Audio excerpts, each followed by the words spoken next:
Hi, welcome back to another episode of the AmBIssadors. I'm Lo. I'm Vaneet. And this is another episode in our series on bi-mental health because March is Bi-Mental Health Month in America.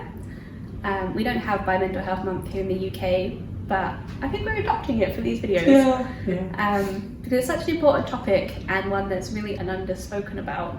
So in this episode, we're going to be speaking about some of the statistics for bi people and our mental health outcomes. So Vaneet, do you want to get us started? Yeah, so Stone produced a series of reports, I think it was in 2018, and they touched on a lot of different topics, and one of them was about health. And it sort of unpacked a lot of the mental health issues, but it broke down the statistics in a really interesting way, because it didn't just say, oh, this is LGBT plus versus straight. It actually looked at the disparities within the community, and that revealed some quite interesting things. It was kind of interesting the way they broke it down, because it was just to focus on LGB rather than LGBT, and it broke it down in a quite gender binary way as well. But I don't know why I still won't get that, but it is what it is. But the three things that we kind of want to talk about are anxiety and depression, self-harm, and suicidal thoughts and tendencies. One of the first ones... So I guess, we should put a trigger warning on this video. Yes. We're going to talk a little bit about our experiences, and we're going to be talking about those things in general within the bi community. So just a warning, if those things upset you, then feel free to skip this video. Yeah, or proceed with a very caution. So it went down into these statistics, and it broke them down by bisexual women, bisexual men, gay men, and lesbian. So the first one I guess we could talk about is anxiety. Yeah, so according to the Stonewall statistics, 72% of bi women had experienced anxiety in the last year. I'm among that 72%. I have a mild to severe anxiety disorder, so I take medication every day.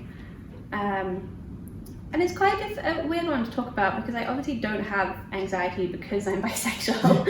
Like, if I wasn't bisexual, I would still have an anxiety disorder probably, because people with mental health issues, we have, our brains are like wired differently. You're more likely to develop them. Some people are more likely to develop them than others. But then the stresses of your life can contribute to that, those mental health issues. So for me, I think being a bisexual woman has definitely contributed to the amount of anxiety that I've experienced and developed. And like we talked about in the last video, I think a lot of it for bi women has to do with that idea of not ever having a space where you feel accepted, because you don't feel accepted in straight spaces and you don't feel accepted in queer spaces. And so that can have a real toll on your hypervigilance, because you're always thinking, well, is someone going to say something? Is someone going to tell me to leave? Is someone going to get angry at me? Is someone going to attack me? Is someone going to try and force me to do something I don't want to do, because bi women always want it? And I think also to bring into that, the vast majority of bi women are survivors of sexual violence. Somewhere between 65 and 76 around % of bi women have experienced sexual violence, rape, assault, stalking, or domestic violence. And obviously survivors have a lot of mental health issues. You're unlearning trauma, you're dealing with anxiety, you're dealing with depression. And so when you have such a big overlap in those two groups, I think it's obvious that bi women have such high rates of anxiety. Yes, because it's interesting that because with the whole bi survivors thing, I saw a statistic, I can't remember the actual numbers, but it was a statistic about intimate partner violence, and it was made by Binet USA. So it's a US statistic, but it was talking about how it's split it up in the same way, but it did bi women, lesbians, and straight women, and the statistic for bi women was a lot higher than the other two. And it's quite shocking, but I think it is that idea of when you can't really exist in either space, and especially with the fetishization of bi women, where bi women are often seen as the way that they interact with women is often seen as like a little bit of fun, and it's for the male gaze, and then men want bisexual women because they think they're going to fulfill that fantasy of having threesomes and having this fun relationship. And when they don't get it, that's when they then act out towards bi women. So I'm the founder and director of the Bi Survivors Network, which is the UK's first network and support resource for bi survivors of domestic and sexual violence in the UK. And through that, I've obviously done a lot of research. And actually, bi women are much more at risk of intimate partner violence after they come out. There's a lot of cases where partners have become violent after bi women have disclosed their sexuality, often because of jealousy. So partners will become more controlling, more jealous. They'll assume that their partner is cheating, that they can't trust them around anyone, which is a very, very worrying statistic. And as I think we've spoken about before, bi people are less likely to come out, especially by men. Yeah. Bi men are the least likely to come out. Yeah, so there's a statistic from a different Stonewall report about LGBT plus and homo communities. And in that statistic, it breaks it down. This time they do include trans, and they have trans, and then they have gay men, lesbians, bisexual women, bisexual men. And I think the number is 14% of bisexual men are out to everyone in their family, in comparison to, I think it was about 70% of gay men, something along those lines. But for bisexual men, 46% of them weren't out to a single member of their family. And I just sat there and I looked at that statistic and I thought, well, if that was for gay men or anyone else, you would be going insane over that. Like, nearly 1 in 2 bisexual men have not told a single member of their family. That's just crazy to me. And I think it's also that idea of, they know that if they come out as bisexual, they won't be accepted. And I think that statistic probably includes people who just come out as gay, just to make it easier. So they're not actually out as bi, so they can't say, well, I'm out to my family, because they're technically not. I think that's an interesting point to bring up as well, people coming out as gay, because the stereotype is often that people come out as bisexual when they're really gay because it's easier to be out as bisexual. But actually, I think we both know a lot of people who have initially come out as gay or lesbian because they felt like they would be able to access more support in doing so. So I find that really interesting how that stereotype is often reversed. Yeah, and I think it's also the idea that even if they are out as bisexual, there's certain people that don't say they're bisexual too, but people like family they'll just say that they're gay. And actually, I've had conversations with people like that who do tell me that, oh, I'm out as bisexual, my partner knows I'm bisexual, everyone in my community knows I'm bisexual, but my family doesn't. My family thinks I'm gay. And I just said that to them just to make it easier. And I think bringing this back to mental health, we know that being closeted has mental health impacts. We know that people in the closet are more likely to experience depression and anxiety. Yeah. And so when you have such high numbers of bisexual people, because bi women are also less likely to be out than lesbians or gay men, it's obvious that our community is going to be experiencing higher rates of mental illness, because being closeted is bad for your mental health. Also, a lot of studies that show that for gay men and lesbians, their mental health improves after they come out. But actually, that's not the case for bisexual people. The It Gets Better campaign, which was a whole mess that ran in like the early 2000s, found that not that it doesn't get better for bi people. Well, yeah, that is what they found. It found that it doesn't get better. It doesn't necessarily get worse, but unlike when gay men and lesbians come out, they enter into a community where they feel more accepted and can connect to themselves better. That's not the case for bi people. So A, we're less likely to be out, and B, when we do come out, there's all kinds of disparities of we still don't feel accepted. As bi women, we're more vulnerable to violence from our partners, and studies have shown that it doesn't improve our mental health in any way. And yet there's been no campaigns around this. Even the It Gets Better campaign found this about bi people and then was just kind of like, you know, this works for what we want it to do, which is like inspiring some gay people to come out, So who cares if it doesn't get better by people? And yeah, it's the same that, as you said, if it was, there's loads of campaigns about like come out for LGBT or come out for allyship or whatever, but there's nothing about helping bi people come out if they want to. Yeah. So going back on your statistic about anxiety, what's interesting about it is that the way it breaks it down, it shows that bisexual women are more likely to experience anxiety than lesbian people. And gay men, bisexual men are more likely to experience it than gay men. And in all the statistics, they show that it's either that bisexual women is always at the top, which is definitely not where you want to be. It's not that kind of competition. And it's either followed by bi men or it's followed by lesbians and then bi men. So it's always either bisexual people have it worse or we have it worse than our monosexual counterparts, so to speak. Depending on gender. Yeah, depending on gender.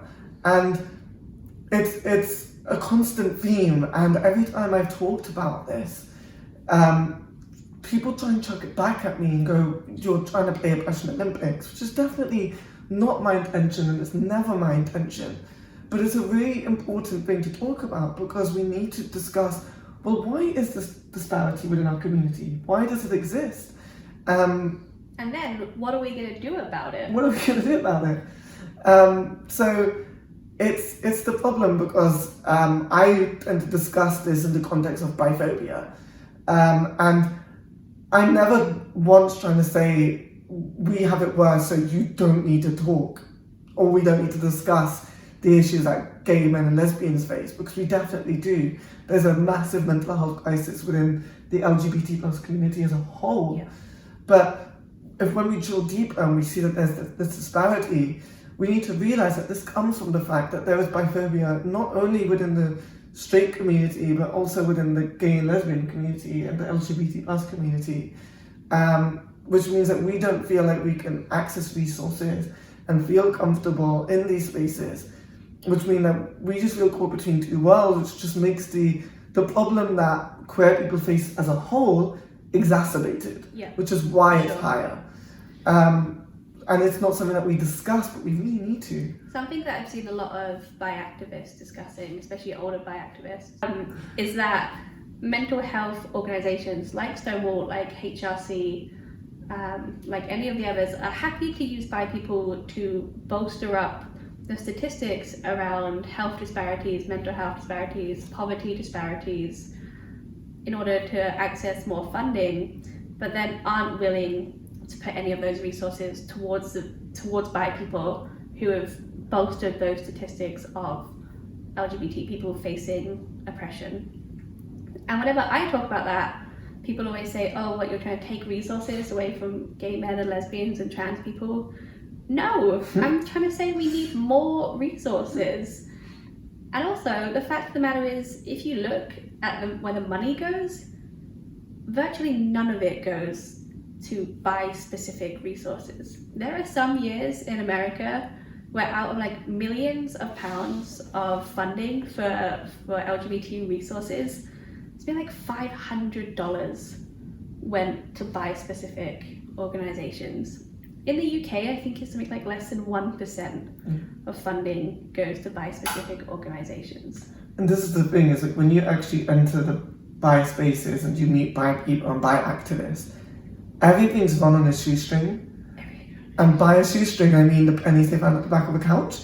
Yeah, because or out of their own pockets. Yeah. You and I both are part of a lot of bi activist groups, and we raise our own funds. Yeah. We do it out of our own money. We, again, dip into our own accounts. Yeah. We're constantly setting up GoFundMes and anyway, and that money is then coming from within the own community. It's bisexual people donating to bisexual people in order to make bisexual resources. Yeah. We're just passing down our money. It's like the same £20 note going to each bi cause, you know? But yeah, like on the topic of anxiety, I've suffered from anxiety myself. And it's interesting that you said that it doesn't get better for us when we come out. That was exactly my experience. Yeah. It was a constant struggle for me, as I talked about in other videos, in resolving my identity because I just didn't see myself as valid. And to be fair, you can place the issues that I had when I came out to a number of different things, because it's really hard to sort of detach it. It was bisexual, it was the fact that I was in love with a straight person, it was the fact I'm a person of colour, it's a lot of different things.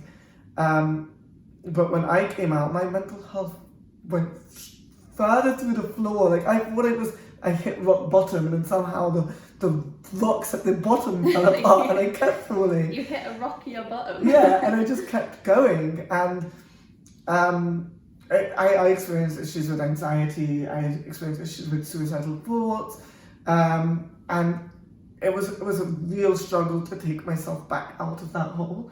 But there was definitely no support network. I entered LGBT plus spaces eventually and realised that I was probably the only bi person and one of the only bi people of colour in that space.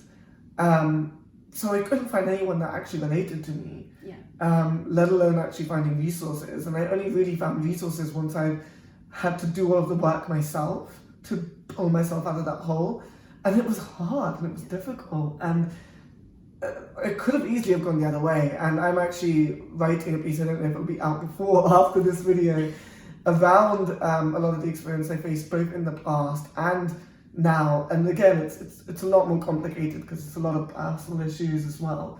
But there was definitely a lot of issues around my queer identity that I didn't realise was a queer identity back then. And not really just like not conforming to the social hierarchy of being a man. Really meant that I struggled a lot with my mental health. And coming out did not make it easier. It's better now.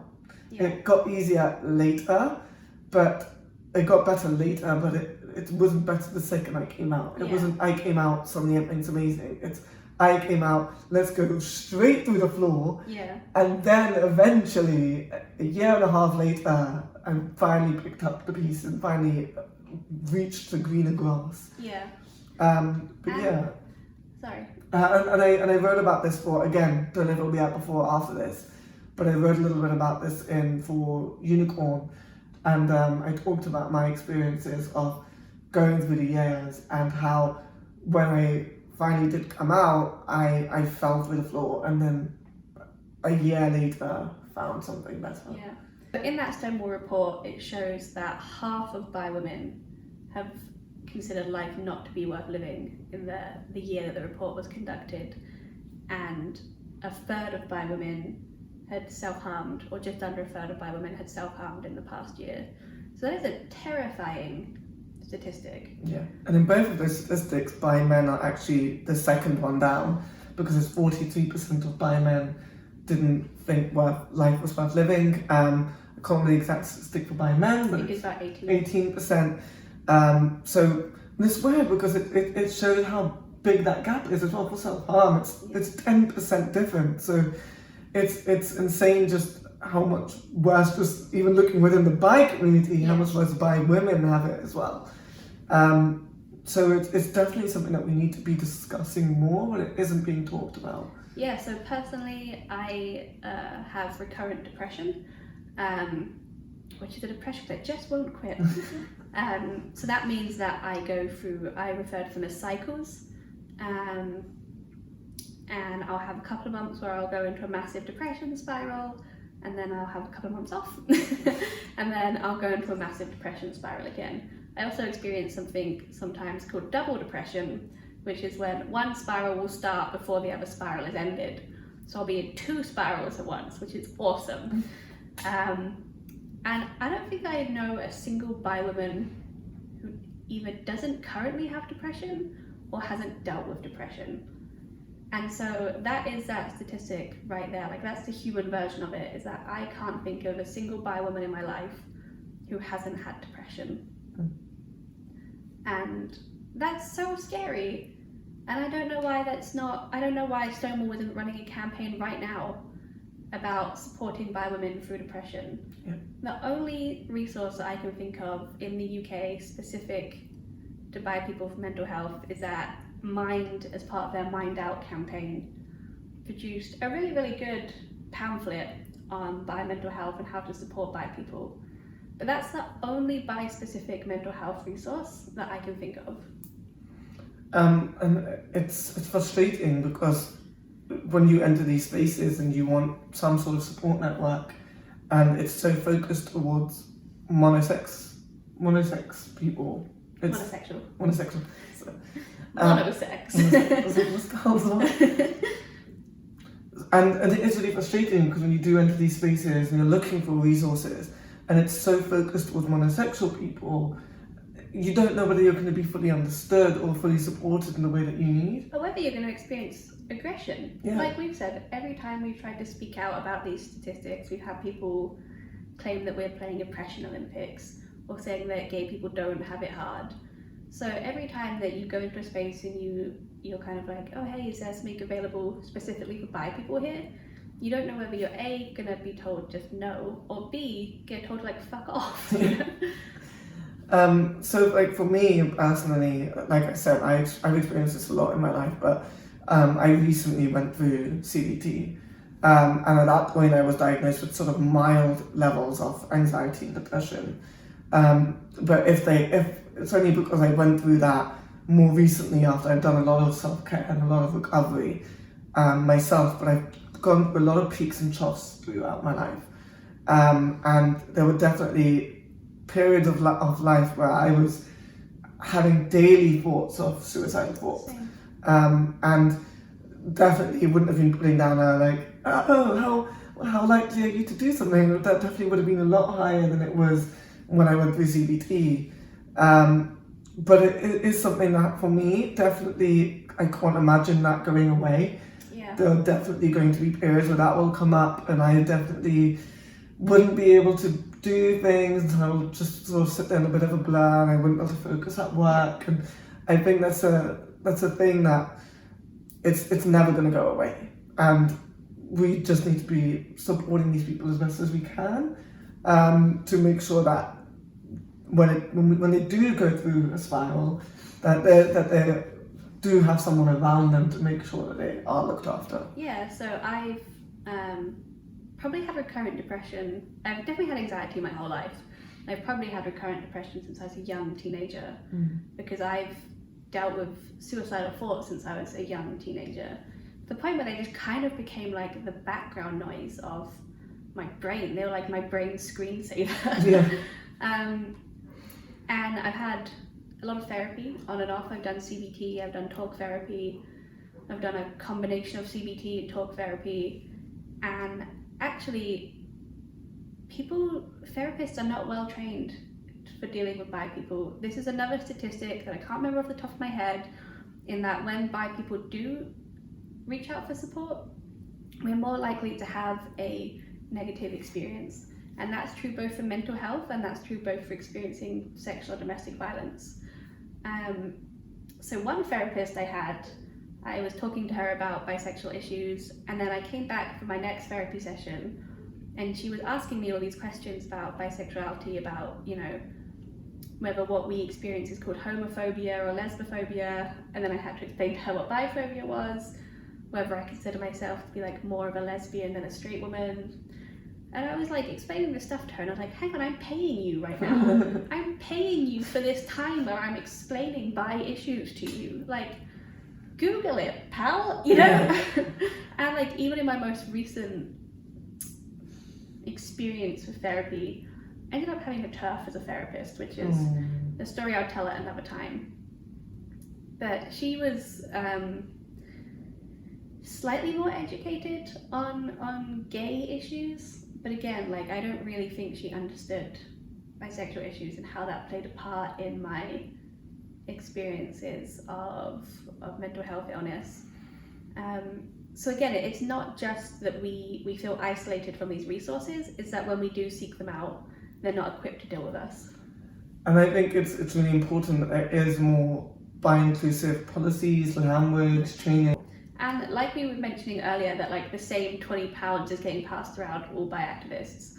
The same mental capacity is getting passed around because we're also burnt out. Yeah. Every bi activist I know is burnt out. I'm burnt out. We're all burnt out.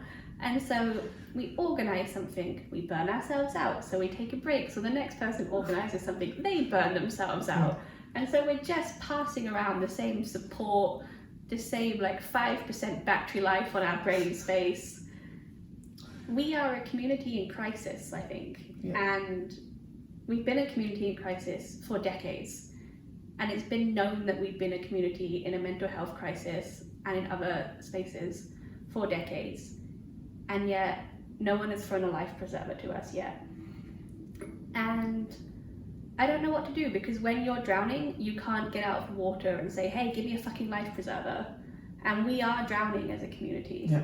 And so we need places like Stonewall and HRC and just everybody else, gay people, straight people, ace people, to help throw us that life preserver, I think. Yeah.